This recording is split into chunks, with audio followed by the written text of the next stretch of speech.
Bonjour Lydia. Bonjour. Tu vis et tu travailles à Toulouse. Ta pratique artistique se situe à la croisée des arts visuels et du spectacle vivant. Et la rencontre de ces deux mondes te permet d'explorer la porosité entre corps en mouvement, poésie et formes plastiques, tout en interrogeant des thèmes universels et intimes tels que l'enfance, la maladie ou la mort. J'aimerais que tu nous précises cet univers artistique qui est le tien et comment tu le déclines formellement. Alors, moi, je conçois un peu des espaces immersifs. Donc, je nomme scénographie en référence au théâtre, mais aussi parce que je trouve que c'est le bon terme pour les espaces que je construis. Et dans ces espaces, il y a des personnages qui vont naviguer, des personnages qui sont plus des créatures, qui sont ni humains, ni animales, qui est un peu entre les deux, en général non genrés, entre enfants et adultes, entre animal et humain, entre masculin et féminin. Des personnages que je vais venir masquer souvent, se costumer aussi, et qui vont vraiment faire partie de cet univers, qui vont habiter cet univers. Donc du coup, ça se transforme en performance dans des installations, dans des scénographies. Dont tu as créé les éléments plastiques. Oui, voilà, je crée quasiment tout. La seule chose que je laisse à quelqu'un d'autre, c'est l'univers sonore que moi je ne fais pas directement, mais que je commande, entre guillemets. Et tout le reste, les éléments plastiques, ça va un peu dépendre des projets, ça va être des formes, des textures, je vais utiliser la peinture, le tissu, le bois, ça va dépendre vraiment de chaque projet. Et tous ces éléments, ça forme un univers assez coloré généralement, enfin tout le temps même. Et voilà. Un univers qui raconte quelque chose aussi. Oui. Ou qui entre en résonance avec des thématiques oui, existentielles. Généralement, je pars d'une thématique qui va me faire penser à des formes, à des objets, à des personnages.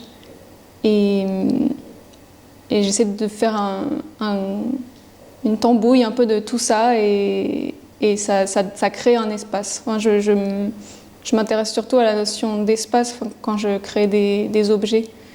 Comment mettre en scène ces objets et ces corps dans ces espaces. Plus qu'aux thématiques qui ont permis la modélisation de ces espaces. Les thématiques, c'est un point de départ et qui vont créer ces espaces. Et j'aime bien qu'on ne voit pas forcément la thématique qu'il y avait comme point de départ. Je ne m'accroche pas à ça, j'ai pas envie qu'on se dise direct « Ah ok, on est là-dedans ». D'abord, je déploie un univers plastique, sonore, corporel. Et peu à peu, on vient à la thématique en rentrant dans l'univers. C'est un peu comme ça que je fonctionne. Ce séjour au Bel Ordinaire est l'occasion pour toi de poursuivre la recherche et la création de Caldera, un projet qui concilie la vidéo, l'installation et la performance, soutenu par l'aide à la production d'œuvres d'art de la région Occitanie. Caldera est un projet hybride et introspectif, un voyage où la perte et la transformation s'entrelacent. Je te laisse nous parler de ce projet. Alors c'est un projet qui me tient pas mal à cœur parce que ça prend un point de départ très personnel qui est la maladie d'Alzheimer dont est atteinte ma grand-mère. Et en fait, je me focalise un peu sur les souvenirs que j'ai de la propagation de la maladie sur environ les 4 premières années de la naissance de la maladie chez ma grand-mère. C'est une époque où j'étais pas mal chez mes grands-parents et donc j'ai vu une évolution très nette et très rapide. Et je m'appuie un peu sur les souvenirs que j'ai de certains moments qui m'ont marqué. Et à partir de ça, j'aimerais créer donc un univers avec différents personnages Et ces personnages arriveraient comme des métaphores un peu de la maladie ou de certains traits de la maladie que j'ai remarqués. Donc il y aurait par exemple les vautours qui symboliseraient vraiment cette maladie. J'invite aussi mes sœurs à participer au film en tant qu'actrice, parce que c'est important pour moi aussi de les amener à penser aussi avec moi à ces moments et à comment on les a vécus. Et donc voilà, on incarnera ces trois vautours qui sont un peu les personnages centraux de la vidéo. Et autour, il y aura d'autres personnages qui apparaîtront, qui seront un peu des traits comme ça de la maladie, en tout cas de moi, ce que j'ai ressenti de la maladie. Donc par exemple, un regard très vide, une absence, voilà, des pertes de repères, parfois des rires, des pleurs, enfin voilà, plein d'éléments comme ça que je récupère, dont je me souviens, et qui sont introduits par le biais de personnages dans la vidéo. Après, il y a toute une esthétique aussi que je déploie autour de la lave, du côté volcanique, de la lave, du feu. Et c'est une esthétique que moi je rapproche à la maladie pour son côté destructeur, mais aussi créateur et ambigu entre deux états. C'est un peu comme ça que je le vois, quelque chose qui est ni vivant ni mort, mais entre deux. Et c'est moi ce que je retiens vraiment de cette maladie, c'est un état entre la vie et la mort. Je te ramène à ton séjour au Bel Ordinaire sur ce projet Caldera. Dans ton intention, tu parlais d'un projet en 2 temps, recherche et documentation et exploration plastique. Ouais. Est-ce que tu peux, de manière très concrète, nous parler de ces 2 mouvements ? Alors, ça va être très simple. Pour la première partie, finalement, ça a été un peu abandonné parce qu'on est dans une période... j'ai contacté pas mal la Maison des Vautours, j'ai contacté un spécialiste des vautours, mais en fait, tout ça est fermé en ce moment, puisqu'on est en hiver. Et donc, j'ai le projet de revenir plus tard, plus pendant le printemps ou l'été, pour aller rencontrer, du coup, ces personnes-là.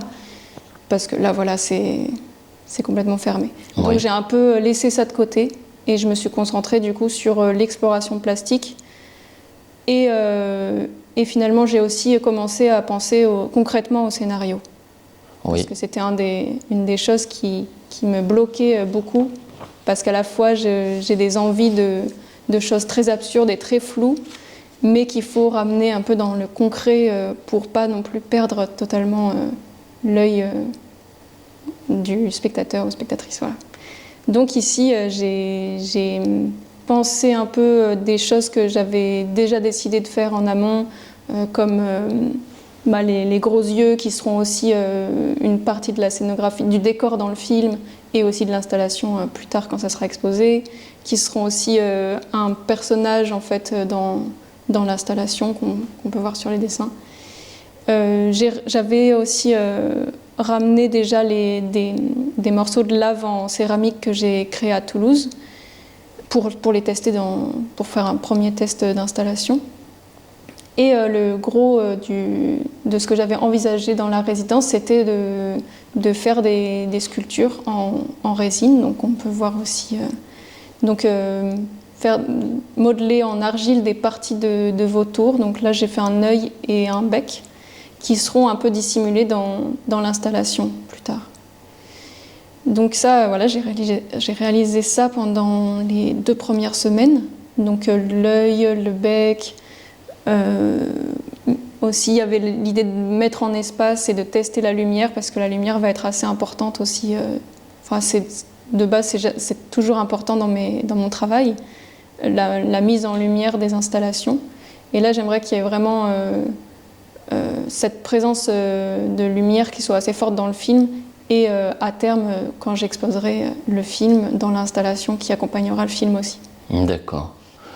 Eh bien, bravo pour cette interview que tu redoutais et merci beaucoup. Merci à toi.